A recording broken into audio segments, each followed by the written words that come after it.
कहने फसनी गे। चल लागो ही कमीना रे, मुश्किल कहीं जीना रे, फसबो नहीं जाल में ही आई हम हसीना रे। दूरे रहना हमसे, तेरे बाप की नहीं खेती है।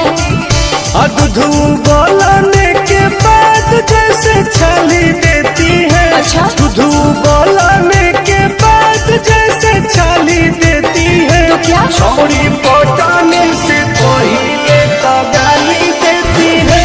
माल पटाने से पहले तो गाली देती है। देहु पट जली गे। सपना देख रहे हो?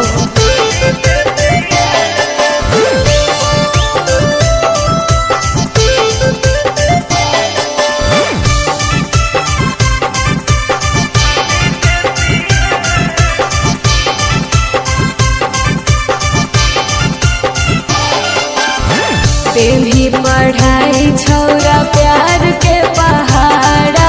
अच्छा ले दे के मजा नहीं मिलो मी दोबारा। अरे मिलम गे। चल झूठा सती सवितरी छोड़ी बनो ही अनेर गे। तोहर तो गलिया छुअले हो तो लइका ढेर गे। बुझली हल्का में ना लेना, मैं बार घर की बेटी है, समझा? सूरज उगने से पहले जैसे लाली देती है। तो छोड़ी पटाने से पहले तो गाली देती है। माल पटाने से पहले तो गाली देती है। देगी ही।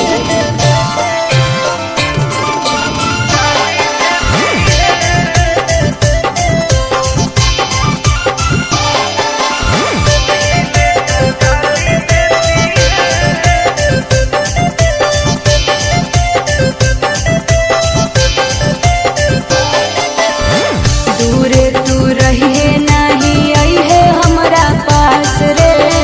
जिंदगी तू नाश कर में आनंद प्रकाश रे। विश्वास कले ना कर ओई बहु अपना पावर में तो घट जैतौ घाटा ना। तुम के नहीं जानो हो ही रहो हो कई पटना। मैं क्या करूँ?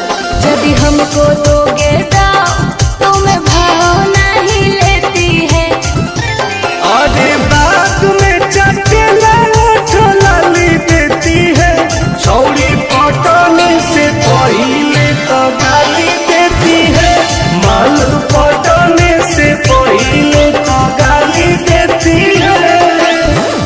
लड़कियां ऐसे ही पहले गाली देती है। अच्छा।